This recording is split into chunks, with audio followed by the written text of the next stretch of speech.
चला तर आज काहीतरी नवीन आहे तुमच्यासाठी. तर बघा, सतत पडणाऱ्या पावसामुळे आपल्या ओढ्यामध्ये हा एवढा मासा सापडलेला आहे.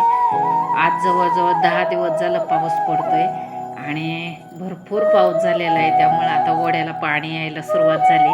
तर आमच्या ओढ्याला रात्री पूर आला होता. तर ते पुराचं पाणी आता ओसरलं आणि डबके आहेत. आता हा मासा चालला होता वरती. आता पाणी एकदम थोडं राहिलंय वड्याला आणि ह्या कमी पाण्यात तो लगेच दिसला आणि त्याला पोरांनी माझ्या पकडला.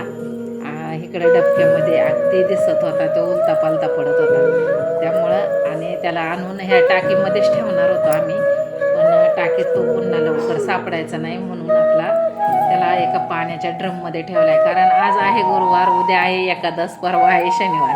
त्यामुळे आपण वार हे पाळलेच पाहिजेत. आपल्या देवाला आपण हे मानलंच पाहिजे. तर कसा आहे मासा